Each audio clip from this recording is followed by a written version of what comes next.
Off the leash, week 2 of the preseason games fast approaching. We have game 1 against the Bears in the rearview mirror. Hi again, everybody. Mark Schwab, Fred Greetham, you know him from the OBR. Zach Keenan joined us a couple of weeks ago. Zach will be joining us a little more full-time. We'll talk about that in a little bit. But, gentlemen, good to have you with us. Good to be here. All right, Leah and Ashley both off this week. As you know, we're talking about the Bills are coming up, and they just played the Bears game. And where are we going to start? Actually, where we're going to start is practice. Because, Fred, you were there, and it got very, very spicy at the end of drills today. Yeah, just came from Berea, just came from the practice field, actually, and it was supposed to go till 3:45. About 3:30, just as I was leaving the field, Todd Monken called them all together, kind of like they do when it's over. And the last 3 or 4 plays I noticed, he wasn't happy. He was... Now, we're not right in there, but just from body language, he was yelling at the assistant coaches. On defense, they were hitting the quarterback. It looked like Shador was throwing it, and one of the defenders hit his arm. Judkins had to run up the middle, and one of the defensive linemen drilled him.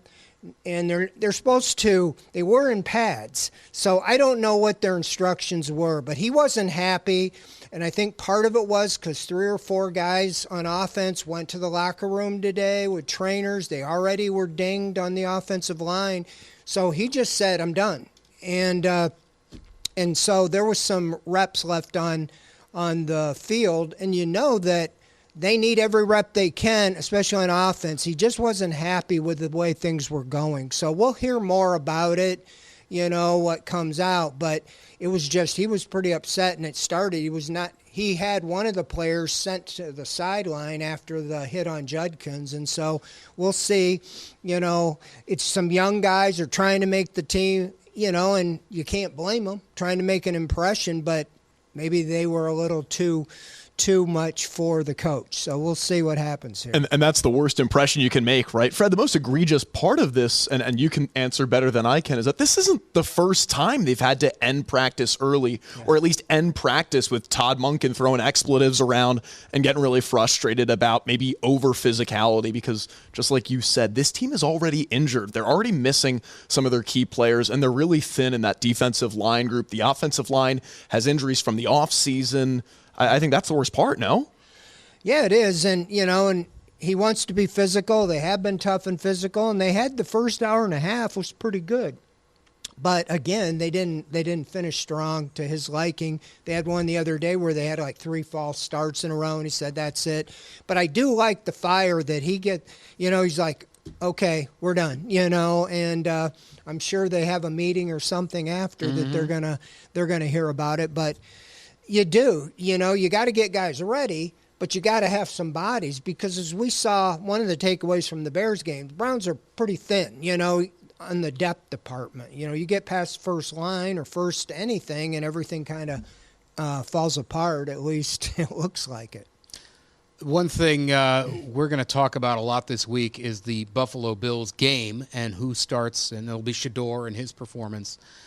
And in a lot of ways, the practices before that are more important than the actual game, which is always a weird part of training camps in the NFL. But it's I feel like the clubs have found a way to kind of overcome some of these games where the games have been kind of just, frankly, bad. And they can get more out of the drills that don't count as a game that doesn't actually count. Exactly, because they can control that. You know, coaches like to control things, and in the joint practices, they can have a 2-minute drill. They can have one-on-one work on, you know, pass blocking, run blocking, and control it, you know, protect the quarterback. Whereas in the game, you really can't. You get a young, aggressive guy can take out the knees of your star quarterback or whatever. And so as much as they can control, that's what they want to do. So that's where I circled all along. This Bills joint practice is kind of the apex to me. This is where you can see Deshaun Watson against the Bills defense, Shador Sanders against the Bills top defense, you know, and right down the line. So, yeah, I do think it's it's more important in the game. And Todd Monken even said when he talked to Bills coach Joe Brady, depending on how much work they get will depend on who plays in the preseason game. So I could see the Bills maybe not playing their guys, and Shedeur might be going against their second or third team even to start the game. I don't know. And go ahead. One thing that everyone looks forward to in the preseason, I think, are those training camp fights. But the thing is, the Browns have already had some of those. They've had them against their own team. They've broken out in the middle of practice. No full fisticuffs, but the Spencer Fano versus Jared Verse fight, I mean, they had some nasty stuff going back and forth. So to see now you add the Bills to that mix, I'm interested to see just, I don't know, how bad can it get worse if you're already this way against your own team? And Fred, what you were talking about today, this isn't talking about hits on third string guys. We're talking about hits on Shedeur Sanders, hits on Quinshon Judkins, I think was the other one that got Todd Monken upset. Guys. Yeah, I mean, I think we just, in our press conference with Monken earlier before practice, he mentioned, he wanted to be physical, but he remembered John Harbaugh doesn't do things when that one training camp, J.K. Dobbins and their top two running backs were lost for the season with knee injuries, and that made Harbaugh change his thinking on preseason games. So I really think there's going to be some fisticuffs against the Bills because these guys are pent up and tired of playing against themselves, especially the offense. The defense knows what they're doing, and the defense is all over them, and so I can see them taking it out, with a different colored jersey on the Bills. I did kind of like, you mentioned some of the fisticuffs. When Spencer Fano kind of just stepped up the verse a little bit, you know what? I'm not going to take this. Let's go. You want to see that. You want to see that out of obviously a position that requires a higher degree of violence than others in the NFL, and they're all violent positions. But this is a guy that is every play, he's going to have his hands into somebody. He's going to need to have a little bit of a mean streak. This wasn't a kicker versus a punter fight. Correct. And to do it against Jared Verse, who is one of the best players, some would say maybe the best player on this defense, and maybe he wants to see what the kid has. And you got a little snap back out of him. So some of that I don't always think is bad, but yeah, you can't have too much of that. Well, it sends a little mixed signals because Monken said he didn't come out and say, but he promoted Fano. That's what he wanted to see. And so if you're a young guy saying, well, maybe I need to mix it up and show him how tough I am, So you're kind of, maybe depends on who you are, but as far as it is, it'll be interesting to see what his message is to these guys after today going into the Bills. All right, so he said, Monken has said he doesn't know how many starters will play against the Bills, depending on how things go in the practice. So some people would say, well, then, all right, how is this a good gauge of whether or not Shedeur Sanders has a good day? Because maybe he doesn't have the best linemen, and then maybe the receivers are doing whatever. And it's kind of a fair point, but I don't know if it's that fair of a point, because I don't know if anything that can actually happen during that one game could sway the quarterback derby one way or another. It's going to be an accumulation of everything they've seen from the Bears, the practices, the run-up to the game against the Bills. Yeah, it's Deshaun Watson's job to lose, in my opinion. Just even what Monken said after the game, or even when he talked to us Monday, is that, look, it's been relatively close, and Shedeur deserves the chance to show what he can do. Between the lines when he says that, that's telling me, okay, I'm pretty much set, but it's still open. And so it's like Shedeur needs to just light it up. But to your point, they only had 10 plays with the first team line the other day. And so it wasn't like Watson had, the first team lineup the whole first half. And so it's going to be similar this week. And so you could say if you're playing the second and third, from the get-go Bills defense, maybe you ought to be able to light them up more. Hope so. That would be ideal. We're going to step back when we come back. True, false question of the week. No, we are not talking about quarterbacks with this for once. Off the Leash continues.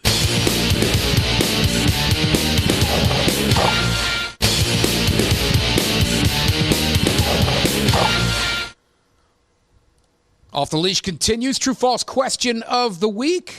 No maybe, no probably, no a little both. It's a thumbs up, thumbs down proposition. No living in the gray area. Guys, True or false is not going to be quarterback. We're going to talk about the offensive skill set players. True or false, KC Concepcion will be the Browns' best playmaker. Not best player, but best playmaker. Whoever wants to go first. I will say false. Okay. Just because I think Quinshon Judkins is ready for a breakout year and Todd Monken wants to run the ball. We didn't see much the other day, but I do think they'll figure enough where he can be kind of your bread and butter back. I'm going true. I'm all in on KC. I'm all chips in on KC Concepcion. I think Judkins, I hope he has a breakout here, but I think Dylan Sampson is going to emerge and getting a lot more touches as well. I mean, what he does in the pass game seemed to electrify this offense. So I think we're going to see some, I'm not going to say evenly split, but an more even distribution among the running backs, and that means that Concepcion is going to open up. The end-around play calling. I said that it felt like in 15 minutes of football this year, we had more creative play calling than the last 4 years of the Kevin Stefanski era. Truly, that's how it felt. It was such conservative football for a long time, and Concepcion is one of those guys who opens up your playbook. The pure willpower that he had, let alone the speed, let alone the strength, the catching ability, but on that touchdown, when you see that grit and the will that he had to get that ball into the end zone, that's the kind of thing that makes an electrifying playmaker. That's why I think Concepcion, he's going to be your number one option on offense this year. All right, so I'm going to say false, but strictly because of the way I worded the question. I said best playmaker. I do think Concepcion will be their most versatile playmaker for all the reasons Zach just mentioned and for all the reasons we saw on Saturday. Scoring on the end around, the punt return, and that was pretty well blocked. It's not like he went crazy on that, but still, he was the benefactor of it, and of course he's going to catch some passes and make plays that way. I think this, though, my response of false is more about Judkins than it is about Concepcion. I'm with you, Fred. I think Judkins is in for an explosive year. He could he could be the best running back in the AFC North, and I think Chase Brown's pretty good down in Cincinnati. But I think he could be incredible. But I do think Concepcion will be the guy that can help you in the most ways. So but explosion, I think Judkins is just their best player, which is hilarious because we spent so much time talking about quarterback and so much time talking about receivers, and the best player on that side of the ball is a running back who came back from a pretty bad injury, and we're just like, nah, we already know. We're so confident he's going to be good, we don't even talk about him. Well, that's what we saw. We saw Deshaun Watson at what may have been his best in that first quarter, and it was boring. Boring is fine. Don't get me wrong. I'm okay he didn't turn with it your over. Quarterback playing boring football, but it was nothing over a 10-yard in-the-air completion. Everything was short. Checkdowns, that's fine by me, but that's not your playmaker. You're gonna, if that's the offensive plan, if Deshaun Watson is your quarterback, then you're gonna rely on guys like Concepcion, Boston, Judkins, and like we saw with Sampson on the 30-plus yard touchdown catch and run, that you're gonna be relying on that yards after the catch. The one thing we're talking about right here is weapons. There've been maybe one in the past or two. Sampson, I'm doing a story on him tomorrow, and he's that guy was the bell cow. He carried the ball 258 times at Tennessee between the tackles. He never even caught passes. He caught 40 passes in his career at Tennessee. He had 33 last year as a rookie here, and we asked him, it's like they turned him into a third down back, The guy can run between the tackles, and if you can have a 1-2 punch, I think that you throw in Fannin, you just get the ball to these guys. I think things can happen. I think Concepcion, they have Zay Flowers in mind, Love that. All these years, Kevin Stefanski tried to get a guy to get around the edge, the Anthony Schwartz. They couldn't do it. Concepcion, first time they gave it to him, he was able to turn the corner and get a touchdown. So they have multiple playmakers. And keep in mind, we still have Isaiah Bond to talk about. Yeah. No one has mentioned a guy by the name of Jerry Jeudy, by the way. He's still on the roster. Still there. I know last year was a step back in terms of production, but hey, who knows what's going to happen to him? He caught a ball Saturday, didn't drop it. Yay. Denzel Boston only had the one catch. You wanted to see more, not because you're like, oh, man, I got to see that he's good. It's just we'd heard so much buzz about him. You wanted to get that payoff. But it's you can live with it. All right, it's one catch, it's one game, it's whatever it is. But one thing I think that was impossible to ignore in the game against the Bears was the offensive line play. Woof, that was bad. You had multiple missed blocks, and especially the downfield stuff when you're dialing up these screen passes and you have guys like Dylan Sampson who you're going to count on to turn those into big gains. If your offensive line, you've got 3 guys out to the side and none of them make contact. With no one got a fingertip. Yeah. Oh my gosh. It feels like you're in the running of the bulls. Yeah. It is a big red flag that they spent so much money, so much effort on the offensive line, and they don't have 5 starters settled yet, and you're not quite sure what you even have when they are settled. With the 2 Jenkinses. Now, Tevin just got back last week. He got hurt today, walked off the field, and he was one of the starters. Titus Howard didn't practice today. Elton Jenkins didn't practice today. Don't know if it was rest or what. But, yeah, I mean, you got to get those 5 working together, and even if they're not all pros, you got to have those 5 working as a unit. And you got to create at least an inch for Judkins. I mean, again, he's getting hit at the line of scrimmage like he was last year. So I'm not raising the panic button. But if you don't get things going, you're going to have, trouble again in the trenches. I'm not sure how long Spencer Fano lasts at tackle is my kind of thought. I mean, he's an excellent player. He's going to be the difference on this line, but I think the sooner that you move him to a guard position where he's most comfortable, the better he can develop. And again, the guy behind him, I never thought a year ago from now that I'd be campaigning for DeJuan Jones, but the leaps that he's made, I think it's fair to assume that he could be in contention for a starting spot and apt to fill that position that has been left if you're able to move Fano inside, and that relieves some of the pressure in these situations where, before Judkins can even get to the line of scrimmage, he's already hit once, sometimes twice. Well, your point is DeJuan Jones was at right tackle today. Titus Howard has played guard. They paid him to be a starting offensive tackle, but you might be better to move him to guard, if you want to keep Fano out there. And that might be better your top 5 players, And so I don't know. They said today they kind of gave up on Leviston trying at guard, and they moved him back to tackle, and he left the practice today. So that's why I say it's who knows what we're going to see this week against the Bills with just bodies. Howard played 1 year of right guard for the Texans. Every year but that, he was a tackle, but he had 1 year he played guard, so yes, he has experience. And to Fano, that point on the guard, some people might hear that and be like, what, wait, you drafted him? A lot of NFL evaluators in the draft thought this guy's probably a better guard than a tackle. It was not crazy talk to say if we're drafting him, we're playing him at guard.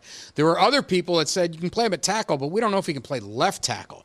The Browns are already kind of operating on the outside of things with Fano, whereas we don't know if he can play tackle. We're going to play him at tackle. Okay, but we don't know if he can play left. We're going to play him at left tackle. They're like, let's go. But there is flexibility to his game. They are going to try there. We'll see how it works out. You hope it works out. But, yeah, a lot of people thought this dude's a better guard, so we'll see how this shakes out. So, all right, we got to quickly get to the third segment as the time is winding down on the Big Fun Show. Off the Leash continues right after this.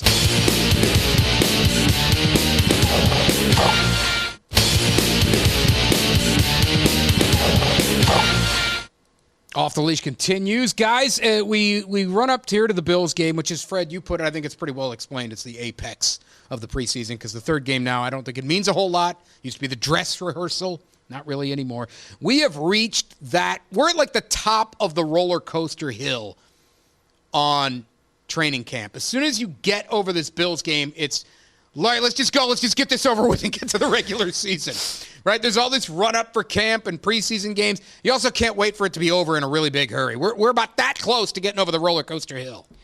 That third game's interesting because I think it's nationally televised, and Monken kind of hedged a little bit, but I wouldn't be surprised if whoever he picks, if it's Deshaun Watson, would start that game and might play a quarter or more, or it could be Sanders or more, just because they're playing on Thursday now, so you really have like a mini bye. You don't play till the 13th when you open the season, so they're going to have, close to 3 weeks. So I wouldn't be surprised, but to get this one over, I think that's when things will fall into place at, naming the quarterback. He's got to name it by Monday if he doesn't before that. But we'll see, because now you got to get ready, because you got the crosshairs right now on the Jacksonville Jaguars beating down right on you. Now, is in the quarterback vein, Fred, you've been at a whole lot more practices than I have this year. Is Taylon Green just not that ready? Is it so egregious or so bad that he's not ready enough that they've refused to go to him so far? I mean, that third game should end up being the Dylan Gabriel, Taylon Green sort of thing, and you're going to talk to the point you're not carrying 4 quarterbacks, and Deshaun Watson staying on the roster no matter what. Yeah, Taylon Green's getting the Shedeur Sanders treatment, No, and nobody's saying anything this year. But Monken did say that he will play in the third preseason game. He's not going to it's going to be like it was. Gabriel finishes out, against the Bills. And whatever they do against the Patriots, I think you'll see him. Part of me was thinking they don't even want to put him out there so he doesn't do something so they can expose him to waivers, because if he lights it up, they don't want to cut him and lose him to try to put him on practice squad. I don't know, but he did say today he will play, and it's just time. They're trying to work with the top three to get them ready. All right. Well, I mean, we were told last year, if you take a quarterback on the third day of the draft, and you do not give him first-team reps, you are sabotaging him. You are ruining his career. Why did you even take him? Let him go play somewhere else. What is he even doing here? Or maybe that's just the way it happens with day 3 quarterbacks. But They're he not wasn't supposed a to get real first-team fifth-round pick. No, he was. That's right. You're supposed to go in the first, man. That's our colleague Ashley Holder's explanation. He was a 5th-round pick, but not really. Not really. I'll bust her chops about that one for a long time. Guys, it's been real. It's been fun. It's even been real fun. Browns and Bills this weekend. You bet we're going to talk about it next time on Off the Leash. For Fred Greetham and Zach Keenan, I'm Mark Schwab.